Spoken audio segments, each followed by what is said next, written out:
So guys welcome back your and this side और विजय है। और रीजनल एस्पिरेशन चैप्टर 8 इंडिया वाली बुक का लास्ट पार्ट है ये। इससे पहले हमने वीडियो के 3 पार्ट अपलोड किए हुए हैं और ये पार्ट थोड़ा सा लेट हो गया।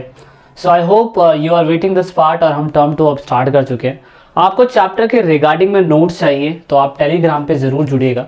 चैप्टर के रिगार्डिंग में जो भी हम नई चीज़ें अपलोड करते हैं, मतलब चाहे वो नोट्स हो, चाहे वो टर्म 1 एग्जाम से रिलेटेड हो, चाहे टर्म 2 एग्जाम से रिलेटेड हो, सारी चीज़ें आपको इंस्टाग्राम, फेसबुक पेज और साथ में टेलीग्राम और ट्विटर पे अपडेट मिलती रहती है। अगर आप इन चीज़ों पे हैं तो हमारे साथ ज़रूर जुड़िएगा, आपको ग्रेटेस्ट से ग्रेटेस्ट इन्फॉर्मेशन वहाँ मिलती रहेगी। ओके, सो अब हम इस पार्ट के अंदर, क्योंकि रीजनल एस्पिरेशन चैप्टर का नाम है, इसका मतलब ये कि हर राज्य की या हर क्षेत्र की अपनी अलग अलग आकांक्षाएं होना। तो रीजनल एस्पिरेशन में अब हम आपको एक बहुत लंबे सफ़र पे लेके जा रहे हैं और वो है नॉर्थ ईस्टर्न प्लेसेस। देखो, इसे नॉर्थ ईस्टर्न प्लेसेस देखो आप कह सकते हैं इसको। वैसे तो हम 7 बहनों के नाम से जानते हैं, 7 सिस्टर्स। आप देख सकते हैं कि बहुत टाइम पहले, अभी तो ये 7 सिस्टर है, लेकिन बहुत टाइम पहले ये सिर्फ मोस्टली हिस्से दो राज्यों को छोड़कर सारा हिस्सा क्या कहते हैं आपका असम था। बाद में असम से बहुत सारे राज्य निकलते चले गए और इवन ऐसा बहुत बार केस देखा गया है। आपने मणिपुर के बारे में तो पढ़ लिया था पहले से, याद करिए। मणिपुर के अंदर जो राजा बोधचंद थे, उनके यहाँ पे इलेक्शन भी हुआ था, लेकिन फिर भी हम लोगों ने क्या कहते हैं एक अच्छे इलेक्शन करके, मतलब अच्छे इलेक्शन करके कह रहा हूँ, सरदार वल्लभ भाई पटेल की वजह से हमने इसको अपने भारत में मर्ज करा लिया। अब नॉर्थ ईस्ट की प्लेस हमारे लिए सबसे ज़्यादा यूजफुल और सबसे ज़्यादा ज़रूरी क्यों है, वो मैं आपको एक आइडिया दे देता हूँ। देखिए, अगर आप भारत का मैप देखें तो ये वाली बाउंड्री जो है, आपको पता है पाकिस्तान की बाउंड्री से कनेक्ट है। तो यहाँ से तो सिर्फ एक ही देश कनेक्ट हो पा रहा है, यहाँ सिर्फ एक ही देश कनेक्ट हो पा रहा है, लेकिन फिर भी आज की डेट में कश्मीरी के इलाकों के अंदर या राजस्थान की या गुजरात की बाउंड्रीज में कितनी छुटमुट भेड़ और मतलब मुठभेड़ होती रहती है, लड़ाइयाँ होती रहती हैं। लेकिन नॉर्थ ईस्ट की अगर हम देखें, इस पोजीशन को देखें, इस जोग्राफिकल पोजीशन को देखें, तो यहाँ से ये बहुत सारी कंट्री से टच में आ रहा है। मतलब यहाँ से देखें तो चाइना से आ रहा है, यहाँ से देखें तो म्यांमार से आ रहा है, यहाँ से देखें तो उस टाइम पे, आज के टाइम पे बांग्लादेश से, उस टाइम पे देखो तो पाकिस्तान से कनेक्ट में आ रहा था, इधर के इलाकों में दूसरी कंट्री से कनेक्ट हो रहा है। तो हमारी ये वो नॉर्थ ईस्ट की बाउंड्रीज है जो दूसरी कंट्रियों से कनेक्ट हो रही है।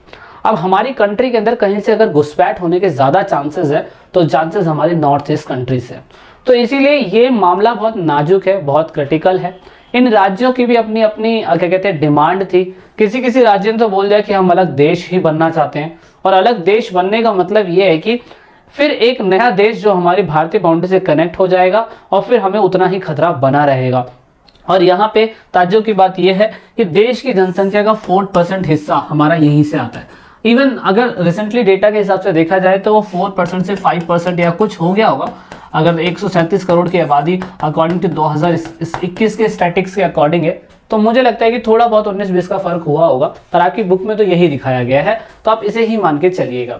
दूसरा, यहाँ पे बोला जा रहा है कि पूरे देश की पॉपुलेशन का 8% हिस्सा, 8% या 8.7% हिस्सा जो है वो यहीं से आता है। तो सोचिए हमारे लिए कितना ज़्यादा ज़रूरी है। दूसरा, ये पूरा का पूरा कॉरिडोर लगभग 22 किलोमीटर का है, लेकिन अलग अलग कंट्री जो है उससे कनेक्ट हो रहा है। इसलिए हमें इनकी रीजनल एस्पिरेशंस को, इनकी डिमांड को समय समय पे सोचना पड़ता है, समय समय पे इनके साथ रिलेशन बनाए रखना पड़ता है, और इनके इंपॉर्टेंस, चाहे इनकी आज़ादी से रिलेटेड हो, चाहे इनकी कल्चर को रिलेटेड हो, चाहे इनकी विचारधारा से रिलेटेड हो, उन सबको इंपॉर्टेंट देना बहुत ज़्यादा ज़रूरी है। आई होप आप एक छोटा सा बैकग्राउंड समझ गए होंगे कि नॉर्थ ईस्ट के अंदर अगर रीजनल एस्पिरेशन पैदा हो रही है तो इतिहास में पुराने टाइम पे पॉलिटिकल हिस्ट्री थी, मतलब पुराने समय में जब 1950 के बाद का अगर समय देखें तो उसके बाद नॉर्थ ईस्टी कंट्री में क्या क्षेत्रीय आकांक्षाएं पैदा नहीं हुई होगी? ऑफ कोर्स रीजनल एस्पिरेशन पैदा हुए होंगे। तो जो पैदा हुए होंगे रीजनल एस्पिरेशन, उनके ऊपर ही अब मैं डिस्कस करने जा रहा हूँ, ठीक है ना। तो इतना सा अब हम आगे बढ़ रहे हैं, समझ रहे। तो ये एक मैप है आपकी बुक में। तो अगर मैं नॉर्थ ईस्टी कंट्री की बात करूं तो पंजाब के कुछ हिस्से थे, तो पंजाब को देख सकते हो, पंजाब से 3 हिस्से निकले। एक तो पंजाब निकला, हरियाणा निकला और हिमाचल प्रदेश 1966 के अंदर। लेकिन 1972 के अंदर मेघालय को हमने स्टेटहुड बनाया, मणिपुर को बनाया और त्रिपुरा को बनाया। लेकिन याद रखिएगा, यहाँ पे मिजोरम और अरुणाचल प्रदेश जो है वो 1987 के बाद आए। कब आए? 1987 के बाद, ठीक है। किसकी बात हो रही? मिजोरम की और अरुणाचल प्रदेश की। उसके बाद यहाँ पे नागालैंड जो था उसको हमने पहले ही 1963 के अंदर एक राज्य बना दिया गया था।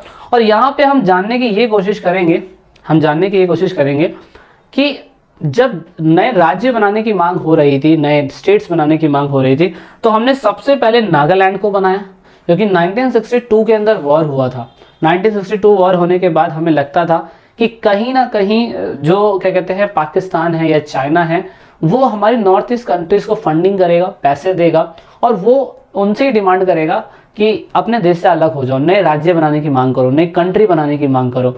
और भारत में उस समय ऐसा हो रहा था, इसलिए हमने नागालैंड को बनाया। उसके बाद मिजोरम एक राज्य था, अगर आपको याद हो, अरुणाचल प्रदेश एक राज्य था, और साथ में यहाँ पे अरुणाचल प्रदेश और मिजोरम को हमने 1987 में बनाया, 1987 में। उसके पीछे रीजन है क्योंकि राजीव गांधी जी जो थे वो मिजोरम को और अरुणाचल प्रदेश को एक स्टेट बनाना चाहते थे, क्योंकि वहां पे दिक्कतें चल रही थी। और उसके बाद अगर आपको याद हो तो हम लोगों ने पाकिस्तान को हराया था बांग्लादेश के वॉर के अंदर, इसलिए हमने 72 के अंदर यहाँ पे देख सकते हो मेघालय को एक नया राज्य बना दिया था। यानी कि मेघालय 1 हो गया, अरुणाचल प्रदेश 2 हो गया, मिजोरम 3 हो गया, और साथ में मणिपुर 4 हो गया, त्रिपुरा 5 हो गया, और यहाँ पे नागालैंड 6 हो गया।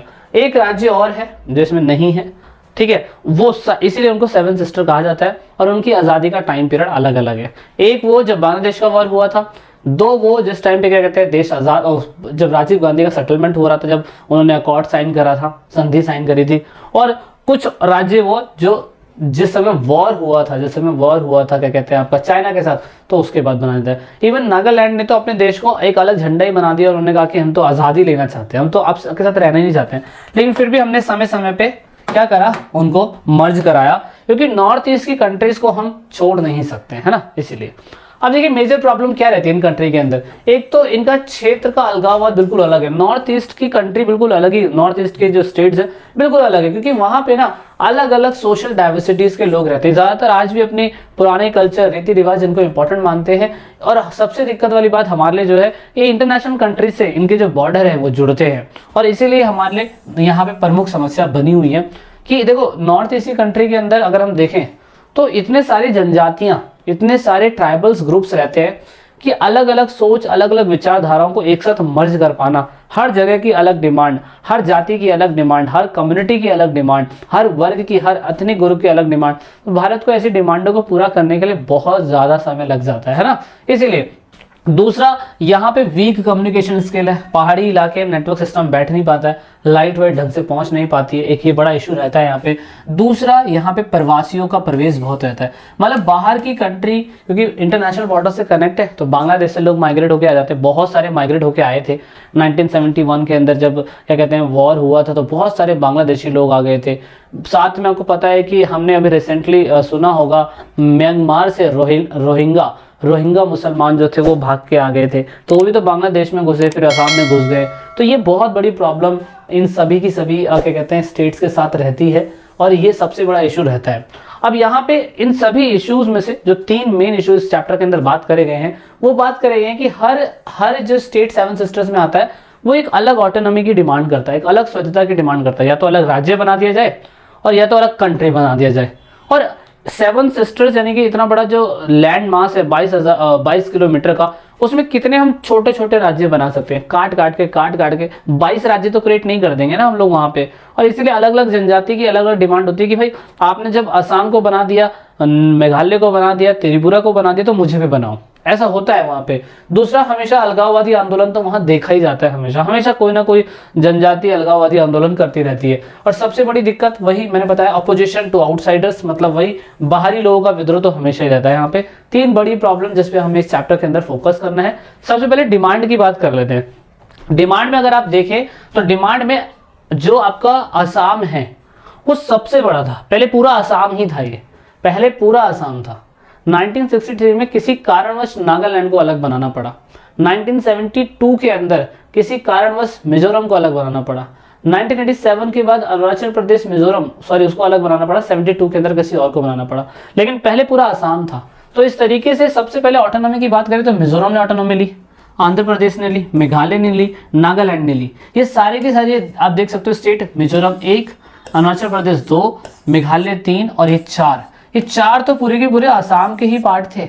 और समय के साथ साथ इन लोगों ने असम से निकलने की मांग करी, क्योंकि चाहते थे कि डिमांड कर रहे थे कि ये पूरी तरीके से अलग ऑटोनॉमी चाह रहे थे। अब जब अलग ऑटोनॉमी चाह रहे थे और मांग कर रहे थे कि हम लोग अलग होना चाहते हैं, तो यहाँ पे सबसे बड़ा इशू सामने आता है कि ऐसे ही असम के अंदर नए नए राज्य की डिमांड होती रही तो कोई कंट्री कैसे नए नए राज्य बनाते जाएगी इस पूरे के पूरे इलाके, सिर्फ इस 22 किलोमीटर के अंदर अंदर में, है ना। तो बहुत बड़ी बात है। अच्छा, मेरे को आपसे क्वेश्चन ये पूछना है कि आप ये बताइए कि नॉर्थ ईस्ट का जो क्षेत्रफल है ना, क्षेत्रफल एरिया कितना है इसका, ठीक है ना, कितना है पूरा इसका एरिया, कितना स्क्वायर किलोमीटर, वर्ग किलोमीटर के अंदर हमें देखने को मिलता है, ठीक है ना।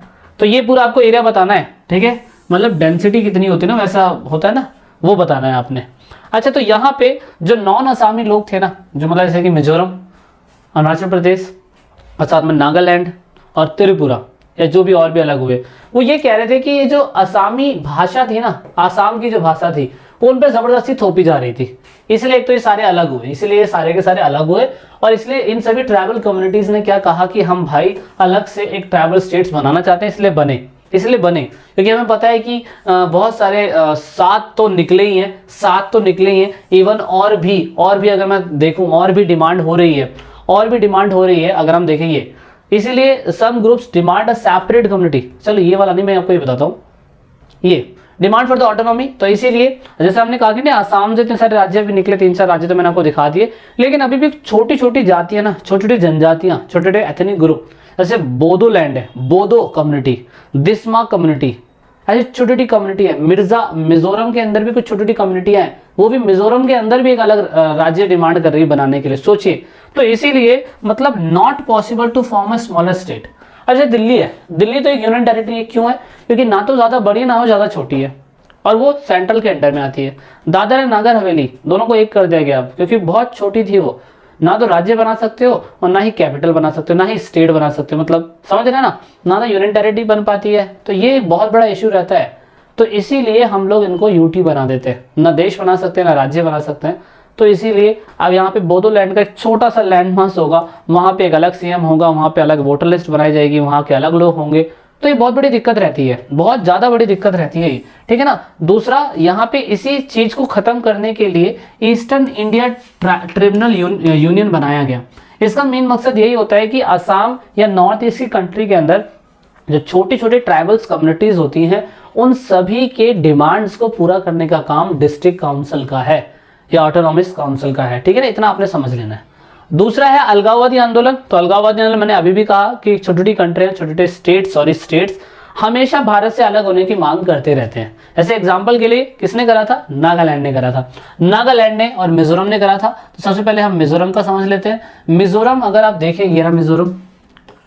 अब मिजोरम ने करा था, लेकिन हमने मिजोरम को मिजोरम है ना, हाँ, मिजोरम को हमने आई थिंक पहले ही कर दिया था, 1972 के बाद ही उसको एक स्टेट बना दिया गया था। एग्जैक्टली अभी मैंने उसमें बताया था, some Mizoram believe that they are not Indians, और सभी मिर्जो लोगों को लगता है कि वो क्या कहते हैं, इंडियन नहीं है, और इसीलिए उन लोगों ने क्या करा, अलगाववादी आंदोलन चला दिया। अलगाववादी आंदोलन चलाने का मेन मकसद ये था कि असम की गवर्नमेंट पूरी तरीके से असम के लोगों से पूरी तरीके से अलग होना चाहते हैं। जब क्या कहते हैं, जब ग्रेटर फेमिनाइन आया था, बहुत बड़ा भूख हड़ताल या मैं कहता हूँ अकाल पड़ गया था वहाँ पे, तो यहाँ पे क्या कहते हैं 1959 के अंदर जब ये अकाल पड़ा था और पूरी तरीके से असम की गवर्नमेंट ने उनका साथ नहीं दिया, सो दैट इज वाई इन लोगों ने क्या करा, इन लोगों ने एक मूवमेंट चला दिया और उन्होंने कहा कि हम पूरी तरीके से असम की गवर्नमेंट से अलग होना चाहते हैं। तो इसलिए मिर्जा के अंदर अगर हम देखें तो लाल डेगा करके इनका नाम था, लाल डेंगा। इन्होंने एक मिर्जो राष्ट्रीय मोर्चा यानी कि मिर्जो नेशनल फ्रंट, एक पार्टी का निर्माण करा।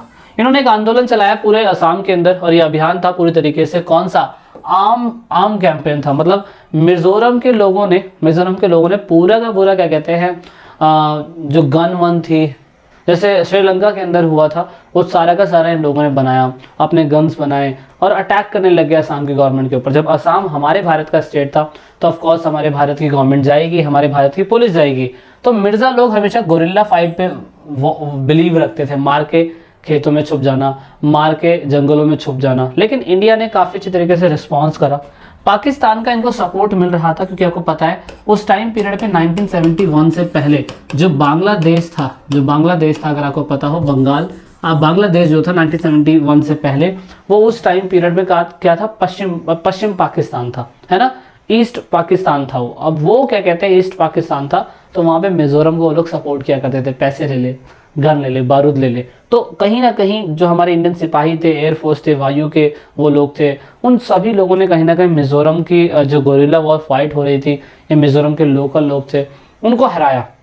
उनको हराने के बाद देन फाइनली मिजोरम के लाल डेंगा करके जो पहले व्यक्ति जो ये पार्टी बनाने वाले थे, उनके साथ राजीव गांधी ने क्या करा, पूरी तरीके से ये कहा कि आपको एक ग्रेटर क्या कहते हैं स्टेटहुड की पदवी दे दी जाएगी, कंट्री नहीं बना सकते आप लोगों को, आपको स्टेट बना दिया जाएगा। स्टेट क्यों बना दिया जाएगा, क्योंकि पता है कि अगर कंट्री बना देंगे तो बिल्कुल अलग हो जाएगी, दूसरी बाउंड्री से कनेक्ट हो जाएगी, फिर हमें दिक्कत होगी।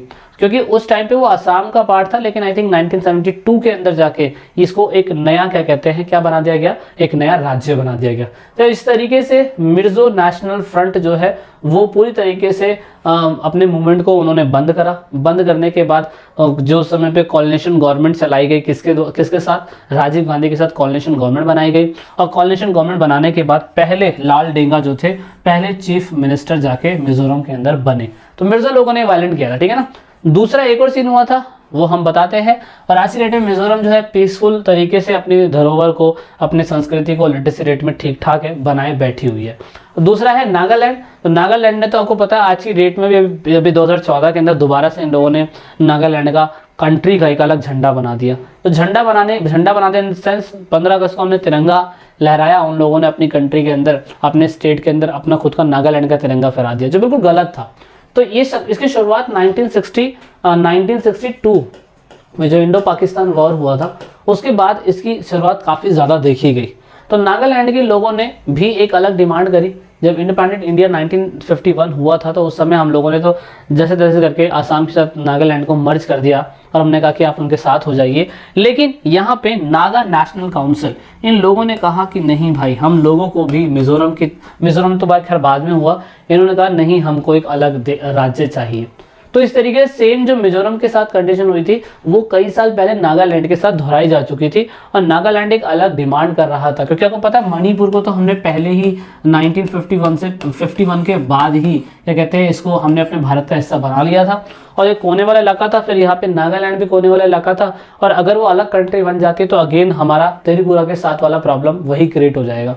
सो दैट इज वाई हमने भी इनके साथ क्या करा, हमने भी इनके साथ आर्म रिबेलियन करा, हमने लड़ाई करी। लड़ाई करने के बाद भारत के लोगों ने कई सालों तक इनके साथ लड़ाई करने के बाद पीसफुल एग्रीमेंट करा। पीसफुल एग्रीमेंट करने के बाद अब यहाँ पे पूरी तरीके से जो प्रॉब्लम है उस टाइम पे तो ख़त्म हो गई थी, लेकिन अभी भी कहीं ना कहीं नागालैंड के लोग इस चीज़ से खिलसते हैं। आपको पता होगा नागालैंड के लोग आज की डेट में हर टाइप का एनिमल खाते हैं, हर टाइप का एनिमल, सोचिए।